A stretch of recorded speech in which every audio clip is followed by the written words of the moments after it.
15 شعبان کی جو رات ہے اور 15 شعبان کا روزہ، اس کے حوالے سے بہت زیادہ لوگ سوال پوچھ رہے ہیں، تو میں نے ارادہ کیا میں ایک کلپ ریکارڈ کروا دوں۔ اس میں جو بھی میری ٹوٹی پھوٹی تحقیق ہے، جو میں نے احادیث دیکھی اس بارے میں اور جو علماء کے اقوال دیکھے اور جتنا میں اس کی ریسرچ کر سکا ہوں، اس کا ایک خلاصہ آپ کے سامنے رکھ دوں۔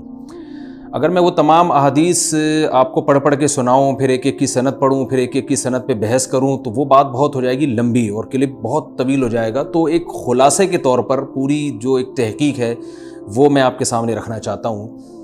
تو 15 شعبان کی جو رات ہے، جس کو شب برات کہا جاتا ہے، اس کا نام شب برات کسی بھی حدیث سے ثابت نہیں ہے، اس لیے عرب اس کو اکثر لیلۃ النصف من شعبان کہتے ہیں کہ شعبان کے جو نصف ہے اس کی رات۔ خیر، اس کا نام شب برات ہو اگر اس وجہ سے برات کے اس میں اللہ تعالیٰ کہا جاتا ہے کہ جہنم سے بری کر دیتے ہیں، تو اس وجہ سے کسی نے نام دے دیا ہو تو ایک الگ بات ہے۔ لیکن اس رات میں ہوتا کیا کیا ہے، لوگ کیا کیا کر رہے ہیں، اس کی کیا شرعی حیثیت ہے، تو میں نمبر وار انشاءاللہ اس کو تفصیل سے بیان کروں گا۔ کچھ چیزیں تو ایسی ہیں جو بالکل ہی غیر ثابت ہیں۔ ان میں اس رات میں مٹھائی، حلوہ یا مختلف قسم کے حلوے پکا کے لوگوں میں بانٹنا، اور اس رات میں نہا دھو کے تیار ہونا یا اچھے کپڑے پہننا، ان دو چیزوں کو پہلے میں انشاءاللہ بیان کروں گا۔ دیکھیے، اسلام میں راتوں کے تہوار کا کوئی تصور نہیں ہے۔ اسلام میں جتنے بھی تہوار ہیں وہ دن کی روشنی میں ہیں۔ عید الفطر، عید الاضحیٰ، یہ ہمارے دو تہوار ہیں جس میں ہم سیلیبریٹ کرتے ہیں ایک دوسرے کو، یہ دن کی روشنی میں ہمیں بتائے گئے ہیں۔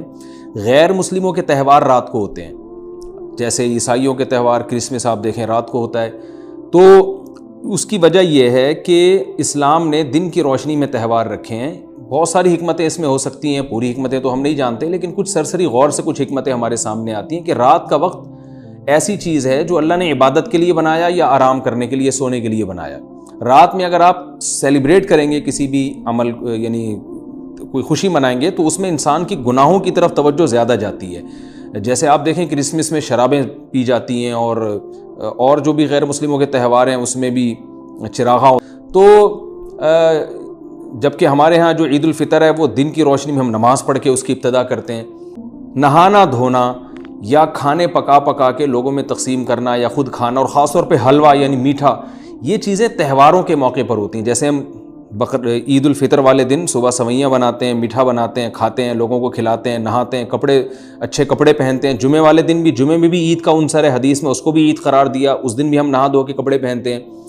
تو جو لوگ 15 شعبان کی رات کو نہاتے دھوتے ہیں، اسپیشلی اس رات کو کہ بھئی آج کوئی تہوار ہے یا آج کوئی خوشی کا دن ہے، اور مٹھائیاں کھاتے ہیں یا حلوے پکاتے ہیں، تو وہ زبان سے اس کو تہوار نہ بھی کہیں، اپنے عمل سے یہ بتاتے ہیں کہ یہ تہوار ہے، جبکہ یہ تہوار نہیں ہے۔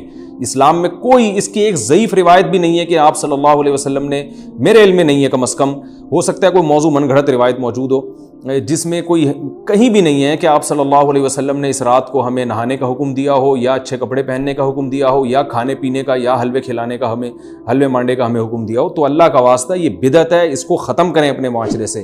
اور اسلام میں تہوار کا ٹائم دن میں ہوتا ہے۔ عید الفطر، عید الاضحیٰ ہے جس میں ہم دن میں قربانی کرتے ہیں اور کھاتے ہیں، پیتے ہیں، نہاتے ہیں، دھوتے ہیں۔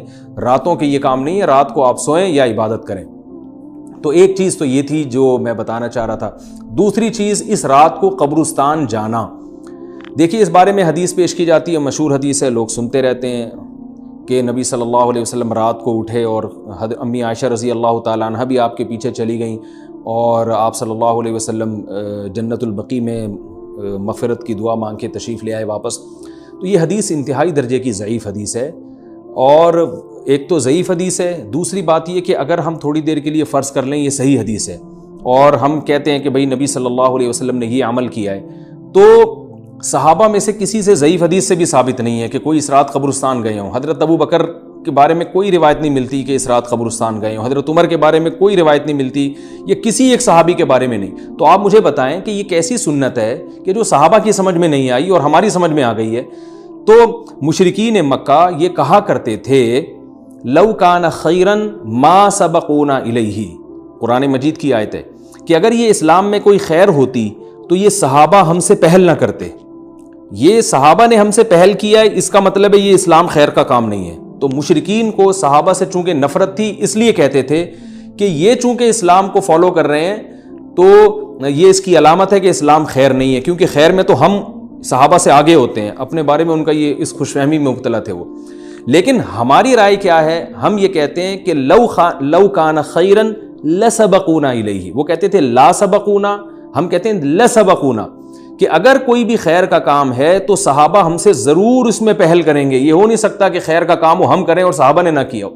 تو اسی طرح میں یہ عرض کرتا ہوں کہ دیکھیں، اگر قبرستان جانا اس رات میں سنت عمل ہوتا تو صحابہ یقیناً جایا کرتے. کوئی ایک صحابی تو گیا ہو. یہ کیسی بات ہے جو صحابہ کی سمجھ میں نہیں آئی اور ہماری سمجھ میں آ رہی اور ہم قبرستان جا رہے ہیں اس رات کو.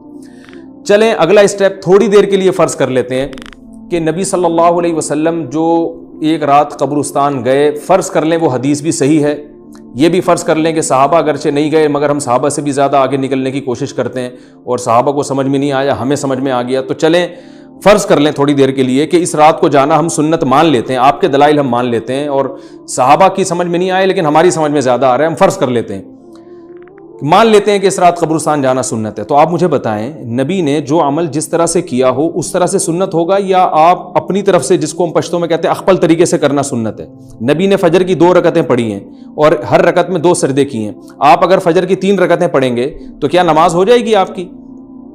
اب آپ دلیل میں یہ کہیں کہ نبی نے فجر کی نماز پڑھی ہے تو مجھ پر بھی لازم ہے. تو بھائی نبی نے پڑھی ہے تو جیسے نبی کے پڑھنے سے آپ پر پڑھنا لازم ہو گیا تو جس طرح سے پڑھی ہے اسی طرح پڑھنا لازم ہوگا، اخپل طریقے سے پڑھنا لازم نہیں ہوگا. تو اسی طرح یاد رکھیں، فرض کر لیں کہ نبی قبرستان گئے ہیں اور یہ قبرستان جانا سنت ہے، تو نبی کس طرح گئے ہیں اور کتنی دفعہ گئے ہیں؟ نبی رات کو چپکے سے اٹھ کے گئے ہیں. کوئی کسی کو آپ نے جمع نہیں کیا، کسی کو بتایا تک نہیں، جو اس حدیث سے پتہ چل رہا ہے ہمیں. اگرچہ یہ ضعیف حدیث ہے لیکن فرض کر لیں یہ صحیح ہے. تو کہیں پتہ بھی نہیں چل رہا، چپکے سے قبرستان گئے اور چپکے سے واپس آئے اور پوری زندگی میں ایک دفعہ گئے. جبکہ ہمارے ہاں ہر سال قبرستان میں لوگ جا رہے ہیں. جب بھی شب برات آتی ہے لوگ قبرستان جاتے ہیں ہر سال. نبی ایک دفعہ گئے اور آپ ہر سال جا رہے ہیں. نمبر 2، جاتے جتھوں کی شکل میں. نبی تو چپکے سے گئے ہیں، تو آپ رات کو 2-2:30 بجے ذرا چپکے سے اٹھیں اور تنہائی میں جب قبرستان میں وحشت ہو اور اندھیرا ہو اور وہاں قبرستان جائیں، اتنا دم ہے آپ میں، تو ہم کہیں گے بھئی آپ نے نبی کی سنت کو زندہ کیا ہے. لیکن آپ تو جتھوں کی شکل میں جا رہے ہیں، نہا دھو کے جا رہے ہیں، خوشبو لگا کے جا رہے ہیں، تیار ہو کے جا رہے ہیں، اور جو کچھ وہاں خرافات ہو رہی ہیں قبرستان میں وہ تو ساری دنیا کو معلوم ہے. میلے ٹھیلے لگے ہوئے ہیں وہاں پہ، گولے گنڈے بک رہے ہیں، برگر بک رہے ہیں، گول گپے بک رہے ہیں وہاں پہ، اور پھول الگ بک رہے ہیں، ہار پھول قبروں پہ چڑھانے کے لیے. کیا بدماشی ہے یہ! کیا منہ دکھائیں گے رسول اللہ صلی اللہ علیہ وسلم کو قیامت کے دن؟ آپ کے سامنے کیا وہ حدیث نہیں ہے کہ نبی صلی اللہ علیہ وسلم نے فرمایا کہ روایت میں آتا ہے کہ کچھ لوگ قرب میدان حشر میں آئیں گے تو ان کے چہرے ایسے ہوں گے جیسے میری امت کے چہرے ہوتے ہیں، میری امت کی شکل ہوتی ہے. حدیث کا مفہوم میں بیان کر رہا ہوں. تو جب وہ حوض کوثر کا پانی پینے کے لیے میرے پاس آئیں گے تو فرشتے ان کو بھگائیں گے، سحقن سحقن. تو آپ صلی اللہ علیہ وسلم پوچھیں گے یہ تو میری امت ہے، آپ تو فرشتے کیا کہیں گے کہ یہ آپ کی وہ امت ہے جنہوں نے آپ کے دنیا سے جانے کے بعد دین میں ایسی چیزیں ایجاد کر لی تھیں جن کا آپ نے حکم نہیں دیا. تو آپ کیا فرمائیں گے؟ سحقن سحقن، دور کرو ان سے.